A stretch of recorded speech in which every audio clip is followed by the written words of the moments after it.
అండి అందరికీ good morning. Welcome to అమ్మమ్మ గారులు. ఈరోజైతే మీకు ఒకటి చూపిస్తున్నానండి. కనిపిస్తున్నాయి కదా, ఇవైతే చేపలు. వీటిని పచ్చడిగా ఎలా పెట్టుకోవాలో చూపిస్తాను. ఎందుకంటే ముందు ఎవరైనా కొంచెం ట్రై చేసుకోండి, తర్వాత కుదిరిన తర్వాత 1 కేజీ అలా పెట్టుకోవచ్చు. ఒక నెల రోజుల పాటు నిల్వ ఉంటుంది ఈ పచ్చడి వచ్చేసి. అయితే ముందుగా దీన్ని ముక్కలు బాగా శుభ్రంగా కడుక్కున్న తర్వాత కొంచెం దీని మీద చూడండి, చేపలు అయితే క్లీన్ చేసుకోవాలి కాబట్టి క్లీన్ అయితే చేసుకున్నాను. ఇలా మీడియం ముక్కలు అయితే మనకు ఫ్రై అయినా మామిడికాయ ముక్కల్లాగా చిన్న చిన్నగా అవుతాయి కాబట్టి ఇలా చిన్న చిన్న ముక్కలు చూసుకొని మనం కట్ చేయించుకోవాలి. నేనైతే ఈరోజు మీ అందరి కోసం ఇలాగైతే చేసి చూపిస్తున్నాను. దీనికి కొంచెం మనం క్లీన్ చేసుకున్న తర్వాత కొంచెం సాల్ట్ అప్లై చేసుకోవాలి. ఇలా సాల్ట్ అంతా అప్లై చేసుకున్న తర్వాత ఇది ఏం చేయాలంటే, దీనికి అంత తడి ఉంది కదా, ఈ తడి అంతా శుభ్రంగా ఆరేటట్టు నీళ్ళలో ఈ చెమ్మంతా ఆరిపోయేదాకా కొంచెం డ్రై అవుతాయి. అలాగే పెడితే అప్పుడు నెక్స్ట్ దీన్ని మనం ఫ్రై చేసుకోవాలి. అయితే ముందుగా మీకైతే ఇలా చూపిస్తున్నాను కాబట్టి ఇవి కొంచెం డ్రై అయ్యే వరకు ఇలా పెట్టుకోవాలి. తర్వాత వీటికి ఏమేం కావాలో చూపిస్తాను. చేపలు అయితే నీట్గా క్లీన్ చేసి పెట్టుకున్నాం కదా, అవి నీళ్ళు మొత్తం అంటే శుభ్రంగా డ్రై అయ్యేదాకా ఒక 1/2 అవర్ గాలికి పెడితే శుభ్రంగా డ్రై అయిపోతాయండి మొక్కలు వచ్చేసి. వీటల్లోకి ఏమేమి కావాలో చూపిస్తాను. ముందుగా ఎవరైనా ట్రై చేయాలనుకుంటే కొంచెం ట్రై చేసుకోండి. ఒక 1/2 కిలో, కేజీ అనుకోండి. వాటికి ఏమేమి కావాలో నేను అన్నీ చూపిస్తాను. చూడండి మీరందరూ. చూడండి, ఇలా డ్రై అవ్వటం వలన మనకి పచ్చడి నెల రోజులైనా పాడవకుండా ఉంటుంది. ఇలా నీళ్ళన్నీ వెళ్ళిపోయి, ఎందుకంటే మనం వేయించినప్పుడు ఏదన్నా మిస్టేక్గా మర్చిపోయి ఎడన్నా కొద్దిగా తడి ఉన్నా కూడా ముక్క సరిగా వేగకపోయినా కూడా మళ్ళీ పచ్చడి అయితే బూజు వస్తుంది. అందుకని చూపిస్తున్నాను. ఇలా డ్రై అయితే సరిపోయిద్ది. ఒక 1/2 అవర్ గాలికి పెట్టుకుంటే చాలండి, చక్కగా వడబడిపోద్ది ముక్క. దీన్ని ఇప్పుడు ఫ్రై చేసుకుందామండి. ముక్కలు అయితే కొంచెమే ఉన్నాయి కాబట్టి దాంట్లోకి ఏమేమి కావాలో చూపిస్తున్నా చూడండి. ధనియాలు, దాల్చిన చెక్క చాలా ఇంపార్టెంట్ దీంట్లో. అల్లం వెల్లుల్లి సరిపడా, ఈ మరాఠీ మొగ్గ ఒకటి, లవంగాయలు 3 అండి. ఎందుకంటే కొంచెమే ఉన్నాయి కాబట్టి ముక్కలు, ఈ 3 లవంగాయలు సరిపోతాయి. వీటిని ఇప్పుడు వేయించుకుందామండి. స్టవ్ వెలిగించేస్తున్నాను. మంట సిమ్లో పెట్టుకొని. ముక్కలు చాలా తక్కువగా ఉన్నాయి కాబట్టి నాకైతే ఈ చిన్న కళాయి సరిపోద్ది. మనకి ఇంట్లో ఏది ఉంటే అది వాడుకోవచ్చు. ఇది చాలా చిన్నగా ఉంది కాబట్టి దీంట్లో వచ్చేసి అన్నీ కలిపి వేయించుకోవచ్చు. దాల్చిన చెక్క కొంచెం ఎక్కువగా ఉందనుకో బాగుంటుంది పచ్చడి కూడా. అదండి, ఇప్పుడు చిన్నగా దోరగా వేయించుకుందామండి. మీరు కూడా ఒకసారి ట్రై చేయండి. ఈ పచ్చడి ఇంట్లో చేసుకుంటే వస్తుందో రాదు అని అనుమానం అయితే వద్దు, ఖచ్చితంగా వస్తుంది. కాకపోతే ఉప్పు కారం దీనికి కరెక్ట్గా చూసి వేసుకోవాలండి. మనము సపోజ్ కేజీ అనుకోండి, మనం టీ తాగే గ్లాస్ ఉంటుంది కదా, ఆ గ్లాస్తో సరిపోయిద్ది ఉప్పు కారం. ముందుకైతే ఇవి వేడి చేసి కొంచెం మిక్సీ వేసుకోవాలి కాబట్టి ఇదైతే వేడి చేసుకుందామండి. ఇవైతే వేగిపోయినాయి. వీటిని ఇప్పుడు కొంచెం చల్లారిన తర్వాత మిక్సీ పట్టుకుందాము. ఈ లోపల కొంచెం చల్లారాలి కాబట్టి నూనె వేడెక్కుద్ది. డీప్ ఫ్రైకి ఎంతైతే సరిపోయిద్దో అంత ఆయిలు. ఇలా చిన్న చిన్న ముక్కలు చేసుకోవటం వల్ల మనకి బాగా డీప్ ఫ్రై ఇంకొంచెం సైజు తగ్గుతాయి కాబట్టి ఇంత చిన్న చిన్న పీసెస్ చేసుకోవచ్చు. చిన్న పీస్ అయితేనే బాగుంటుంది వేగిన తర్వాత మనం అన్నీ కలుపుకోవడానికి. ఇప్పటికైతే నూనె అయితే వేడెక్కుతుంది. ఈ లోపల ఇవి మిక్సీ వేసుకుందామండి. కారం వచ్చేసి ఇదిగోండి, ఈ చిన్న బౌల్లో తీసుకున్నాను. ఉప్పు కూడా అంతేను. మనం దీంతో ఎలా తీసుకుంటామో ఉప్పు కూడా అంతే ఉండాలి, 2 సమానం. మనం మామిడికాయ పచ్చడి ఎలా అయితే పట్టుకుంటామో అలాగే. ఈ లోపల నూనె వేడెక్కేటప్పటికి మిక్సీ అయితే వేసుకుందామండి. ఇదిగోండి, మీరు చూశారు కదా, గరం మసాలా పట్టి పెట్టాను. కారం ఎంతైతే తీసుకుంటామో ఉప్పు కూడా అంతే ఉండాలి, 2 సమానంగా. ఇది ఉప్పు లేని కారం. ఎందుకంటే ఇందాక ముక్కలు కడిగేటప్పుడు కడిగిన తర్వాత కొంచెం సాల్ట్ చల్లి అలా పెట్టడం వలన స్మెల్ అనేది రాదు. ఎలా మనం కడిగినప్పుడు ఎలా ఉంటాయి అలా ఉంటాయి కాబట్టి ఆల్రెడీ దాంట్లో కొంచెం సాల్ట్ వేసి డ్రై అయ్యేదాకా ఉంచాను కాబట్టి కొంచెం తగ్గించాను సాల్ట్. చూడండి, ఇదిగోండి అల్లం వెల్లుల్లి, ఒక నిమ్మకాయ కానీ, అంటే ఇవి ముక్కలు కొంచెమే ఉన్నాయి కాబట్టి వీటల్లోకి సరిపడటానికి ఒక నిమ్మకాయ అయితే సరిపోయింది. నిమ్మకాయ అయితే కంపల్సరీగా ఉండాలి. కేజీ అనుకోండి, ఒక 3 నిమ్మకాయలు వేసుకోవచ్చు. ఇలాగా మనకి కరెక్ట్ కొలతలతో పెట్టుకుందామండి. ఇప్పుడైతే ఆయిల్ వేడెక్కుతుంది. ముక్కలు అయితే వేడి చేసుకుందాము. బాగా డీప్ ఫ్రై అవ్వాలి ముక్క. ఆయిల్ వేడెక్కిన తర్వాత చూడండి, ఇదిగోండి ఇప్పుడైతే డీప్ ఫ్రై చేసుకుందాము. సిమ్లో పెట్టుకోవాలండి మంట, ఎందుకంటే ముక్క బాగా డీప్ ఫ్రై అవ్వాలి కాబట్టి. చూడండి ఎంత చక్కగా అవుతుందో చూడండి. బాగా బ్రౌన్ రావాలి వేడి చేసుకున్న తర్వాత.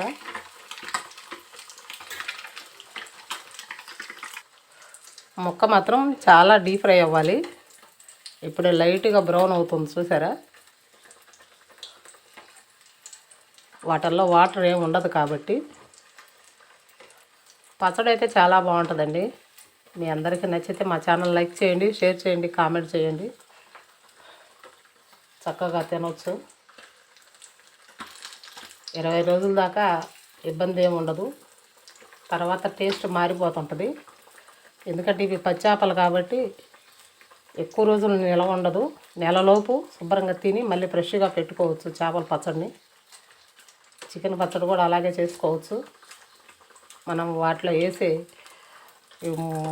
ఉప్పు, కారం ఇవన్నీ కరెక్ట్గా వేసుకుంటే ఏ పచ్చడైనా చక్కగా కుదిరిద్ది.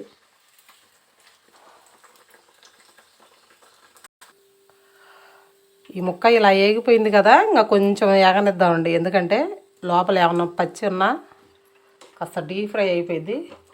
చాలా గట్టిగా అయిపోయింది ముక్క మాత్రం. ఇంకా కొంచెం ఒక 2 మినిట్స్ ఏగనిస్తే తర్వాత తీసి, మొత్తానికైతే ముక్క అయితే వేగిపోయింది. ఇలాంటి చిన్న బేషన్ లాంటిది ఉంటే, ఎందుకంటే మనకి కలుపుకోవడానికి వీలుగా ఉండాలి కాబట్టి ఈ ముక్కనైతే తీసేసుకుందామండి. చూడండి ఎంత కలర్ఫుల్గా వచ్చిందో ముక్క. మనం ఇలా వేసిన అదిగోండి కంగమని శబ్దం వస్తుంది. ఇలా ఏగితే బాగా ఏగినట్టు. మిగతాయి కూడా అలాగే వేయించుకుందామండి.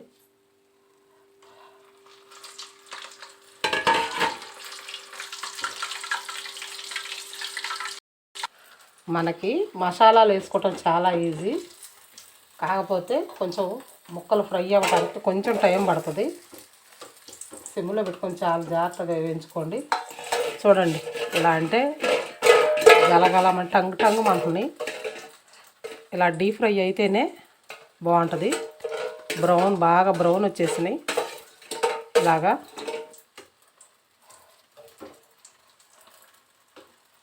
ఓపికతో పెట్టుకుంటే చాలా టేస్టీగా ఉంటుంది పచ్చడి మాత్రం. మీరు కూడా ట్రై చేయండి తప్పకుండా. ఎక్కువ కాదు, ఒక 4-5 పీసులు ట్రై చేయండి. ఎందుకంటే ఆల్రెడీ మనం ఇళ్ళల్లో వంటలు చక్కగా చేసుకుంటాం కాబట్టి వెంబటే మనకు అర్థం అవుద్ది. పచ్చళ్ళు కూడా పట్టడం అలవాటే, దానికోసం కూడా మనం చేసుకోవచ్చు.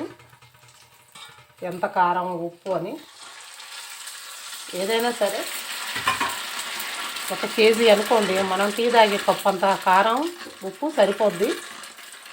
కొలత ప్రకారం కొలతలు కరెక్ట్గా వేసుకోవాలి. 1/4 కేజీ ఫిష్లు అనుకోండి, ఫిష్ ముక్కలకి 100 గ్రాముల ధనియాలు, కాకపోతే కొంచెం దాల్చిన చెక్క ఎక్కువగా ఉండేటట్టు చూసుకోండి. చాలా టేస్ట్ వస్తుంది, దానివల్ల స్పైసీగా ఉంటుంది. అందుకని చెప్తున్నాను. పచ్చడి అంతా అయిన తర్వాత ఇప్పుడే ఆ మసాలా ఫ్లేవరు, అల్లం వెల్లుల్లి పేస్ట్ చాలా మంచి వాసన వస్తుందండి. ఇదైతే తిన్న తర్వాత మనకు అనిపించాలి ఎలా అంటే, ఆహా ఏమి రుచి అనరామై మరచి ఎంత తిన్నా కానీ మోజే తీరనది అని అనిపించాలి మీకు. అప్పుడప్పుడు ఇంట్లో ఇలా చిన్న చిన్న సాంగ్స్ అలా పాడుకుంటూ ఉంటానండి. మీకోసం ఈరోజు ఈ ఒక్కలైనా పాడాను. వేగిన తర్వాత ఈ మొక్క వచ్చేసి చూడండి, ఇదిగోండి ఇలా ఉంచేసుకుంటే మన టక్కుమని ఇరిగిపోయింది. మీకు అంత అనుమానంగా ఉంటే ఇలా మొక్క ఎరగ తీసుకొని చూడండి. లేకపోతే మళ్ళీ ఒకసారి వేయించుకోండి, అప్పుడు పర్ఫెక్ట్గా ఉంటుంది. పచ్చడి 2 రోజులు నిల్వ ఉన్నా నష్టమే ఉండదు. ఇలా చిన్న చిన్న పీసులుగా చేసుకుంటే చాలా బాగా అర్థమవుద్ది మనకి వేగినాయని. వేగిన తర్వాత మళ్ళీ ఒకసారి తుంచుకోండి, మనకు అర్థమవుద్ది. చూసారు కదా ఎంత గలగలలాడుతున్నాయో, బాగా వేగిపోయినాయి మొక్కలు కూడా. మొత్తానికైతే మొక్కలు అయితే వేయించేసుకున్నాము, వేడైపోయినాయి ఈ మొక్కలు. ఇప్పుడు ఈ ఆయిల్ బాగా కాగింది కాబట్టి దీన్ని ఇలాగే పక్కన పెట్టేసుకున్నాను. ఎందుకంటే దీంట్లో అల్లం వెల్లుల్లి పేస్ట్ వేయాలి, లేకపోతే పచ్చి వాసన వస్తుంది. మేము రైస్ వండుకోవాలి కాబట్టి నేనైతే రైస్ పొయ్యి మీద పెట్టుకుంటున్నాను. దానిపైన అది చేసుకుంటుంది. ఈ లోపల అవి కొంచెం చల్లారాలి.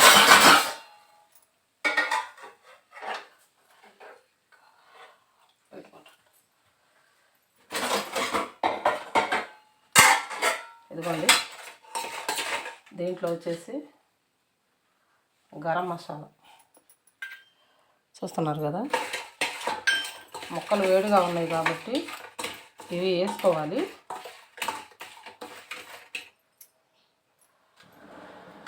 దీంట్లో కారం,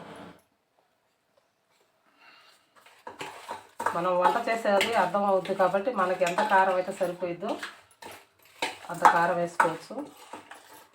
ముక్కలు చాలా తక్కువ ఉన్నాయి కాబట్టి నేను కొంచెమే వేస్తున్నాను. సాల్టు, ఉప్పు తక్కువైనా బాధ లేదండి, తర్వాత అయినా మళ్ళీ మనం వేసుకోవచ్చు. అది ఎక్కువ అనుకోండి మనం ఇబ్బంది పడతాం. ఇప్పుడు ఆయిల్ వేడిగా ఉంది కదా, దాంట్లో ఇలా అల్లం వెల్లుల్లి పేస్ట్ వేసుకున్నాము.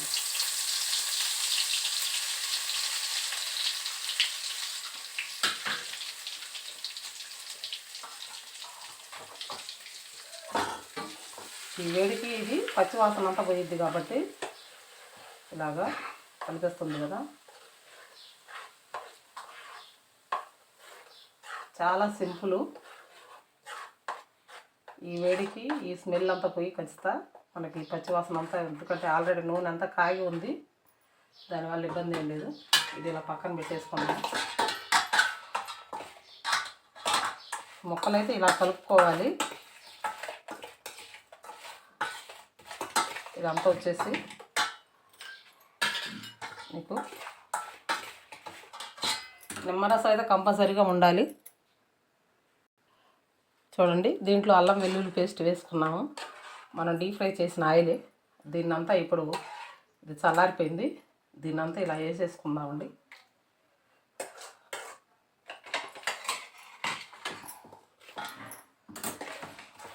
ఇది చూడండి, గుమ్మగుమ్మలాడే చికెన్ పచ్చడి మనకైతే రెడీ అయిపోయింది. చూసారు కదా. మనం ఆయిల్ కొంచెం చల్లారిన తర్వాతే కలుపుకోవాలి. ఇంతేనండి, చాలా సింపుల్. మనం చేప ముక్క ఫ్రై చేసుకోవటమే కొంచెం టైం పట్టిద్ది. చూడండి, ఇది కొంచెం వేడిగా ఉంది. నిమ్మరసం పోసేటప్పటికి ఈ పచ్చడి కొంచెం చల్లారాలి. చల్లారిన తర్వాతనే కలుపుకోవాలి. దీనికి ఒక నిమ్మకాయ అయితే సరిపోయిద్దండి, బాగా రసం ఉన్న కాయ. రసం లేదనుకోండి 2 వేసుకోండి. ఎందుకని శాంపిల్గా ఎవరైనా ట్రై చేయొచ్చు ఇంట్లో. ఆల్రెడీ మనం అందరం వంటలు చేస్తాం కాబట్టి ఇది పెద్ద పనే కాదు, కాకపోతే దాని గురించి తెలియాలి. ఎంతో టేస్టీగా ఉంటుంది పచ్చడి. అయితే మాత్రం మీ అందరికీ నచ్చిందని అనుకుంటున్నాను. చూసారు కదా పచ్చడి. ఇంతేనండి, ఏ పచ్చడి అయినా ఇలాగే పెట్టుకోవాలి. చేసే విధానం చికెన్ పచ్చడి కూడా పెడతాను నేను. అయితే చేప పచ్చడి కూడా చూడండి, మీరు ట్రై చేయండి. చాలా బాగుంటుంది. పచ్చడి అయితే చల్లారిపోయిందండి. చూడండి, ఇదిగోండి ఫిష్ పచ్చడి. దీంట్లో ఒక నిమ్మకాయ,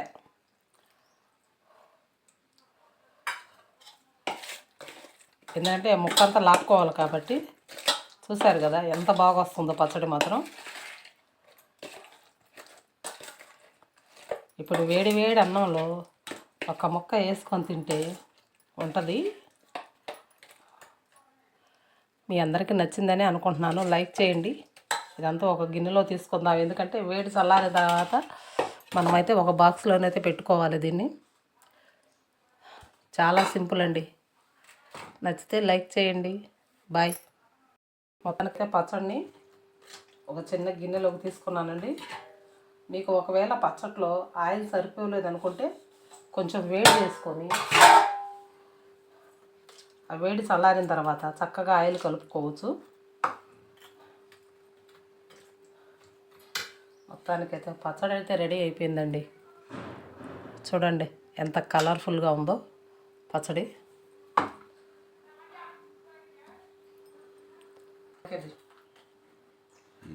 ఇదండి ఈరోజు నేను పెట్టిన చేప పచ్చడి. ఎలా ఉందో టేస్ట్ చేసి చెప్తాను. మీరందరూ కూడా ఇళ్ళలో తప్పకుండా ట్రై చేయండి. చాలా అంటే చాలా బాగా వస్తుంది పచ్చడి మాత్రం. ముందు ఒక పావు కేజీ, అర కేజీ అలా చూసుకొని పెట్టుకోండి. తర్వాత మా అన్నం అయితే పొంగి వచ్చేసింది. తర్వాత మీకు నచ్చితే 1 కేజీ పచ్చడి పెట్టుకోండి. నెల రోజులు ఖచ్చితంగా ఉంటుంది. దీంట్లో మాత్రం ఎటువంటి అనుమానం లేదు. బాయ్. లైక్ చేయండి.